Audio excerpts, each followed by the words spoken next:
نهار ابيض، اعمل ايه؟ اعمل ايه؟ لا انا بفهم منديل ايه الهبل اللي انا بعمله ده. مامي لا استنى، بصي انا فاهمك. بصي شفتي الهواء عمل كل ده. الهواء كان فيه عاصفه ترابيه، حتى قالوا في الويذر والله كان فيه عاصفه ترابيه جت وشالت بقى السجاجيد وجابت عليها تراب. يوسي ايه اللي حصل؟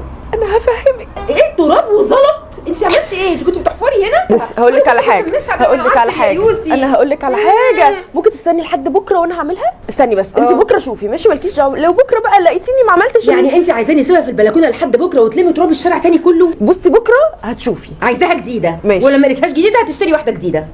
اديني جبت لها بقى مكنسه رافال عشان هي كانت كده محتاجاها للبيت الجديد. ربنا يستر، كده هي اللي هتنقذ الموقف. يا مامي بصي يا مامي جبت لك ايه؟ الله، مكنسه رافال. كنت عماله تحوشي كل ده عشان تجيبي هديه لوحدك وعاملها لي مفاجاه. طب ممكن توقعي السجاده كل يوم؟ انا عايزه اجربها واشوف امكانياتها واشوف الزلط والتراب ده هيتشالوا ازاي. طيب الله، في كتالوج عايزه اقرا غمض عيني ليه؟ غمض عينك بس هقول لك اهو خير. فتحي. رافال جايبه لك هديه هي كمان. يعني دي كانت جوه الصندوق؟ ايوه جايه هديه مع المكنسه بلندر. حلو قوي. الواحد ولا ب 500 جنيه ده على فكره.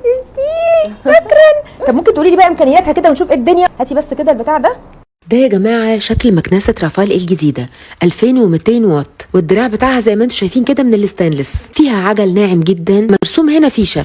اول ما هتدوسي على الزرار ده هتروح شافطه معاكي الفيشه كلها، عشان طبعا السلك بدل ما تتعبي نفسك وانتي بتلميه. بصوا هدوس كده على الزرار هتلاقيها شفطت كل السلك. طبعا جاي معاها قطعتين غيار، واحده تعملي بيها الانتريهات والستاير، والتانيه تعملي بيها الالوميتال وتنضفي بيها اي ازاز عندك. البروشور ده جاي معاها طبعا في كل التفاصيل عنها، وانه بيبين لك ان هي تيجي بثلاث الوان، يا اما جولد يا اما سيلفر يا اما نبيتي. ودي شهاده الضمان بتيجي بيقول لك ان دي معاكي ضمان سنتين.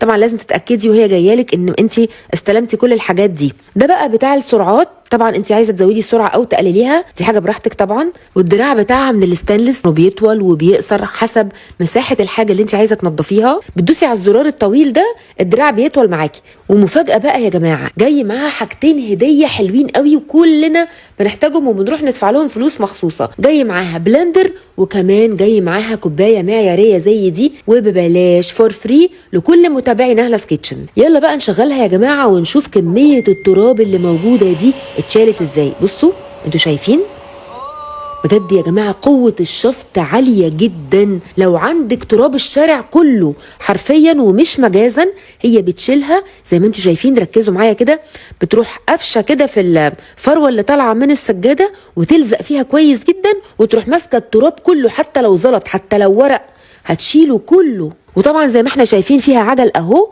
عشان تبقى سهله الحركه معاكي. تنيمي كده ايدك شويه عشان تشفط كل حاجه. بصوا بقى المنظر ده، شايفين؟ انا نفسي اتفاجئت يا جماعه ان في براند مصري عرف يعمل حاجه بالقوه دي وبالسعر ده، وكمان ضمان سنتين، وكمان هديتين حلوين جدا معاه. وعايزه اقول بقى على حاجه بالنسبه للتنظيف بتاعها. طبعا مش كلكم شفتوا التراب اللي انا شلته. هنيجي بقى ايه، نفتح من فوق هنا، هندوس على الزرار ده كده وبعدين نطلع الكيس اللي بيشيل كل التراب منها. شايفين؟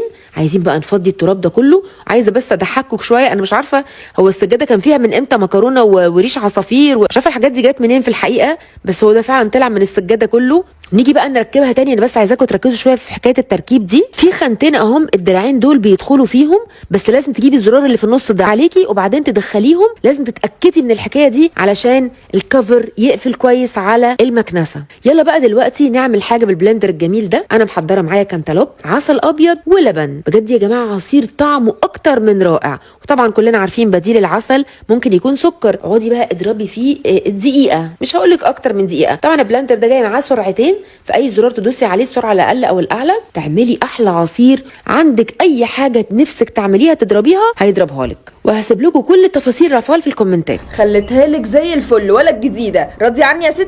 ماشي يا عم، هي فعلا طلعت زي الفل، قويه جدا بجد. لا تقولي لي بقى تنظيفه رمضان ولا تنظيفه العيد ولا عيد الام، هو مفيش اسهل من كده. بتتعاملي انت بقى. يعني ايه ولا تقولي لي؟ ما انت جبتها لي ميرسي طبعا وكل حاجه يا حبيبتي، بس انت برضو اللي هتنضفي بيها. لا انا جبت لك اللي تنضف. لا انت اللي هتنضفي بيها برضو. ماشي يا ستي حاضر. ولايك وشير لو عجبكم الفيديو. هسيب لكم كل التفاصيل رافال في الكومنتات. بحبكم جدا جدا ونشوفكم الفيديو جاي حلوين. باي باي.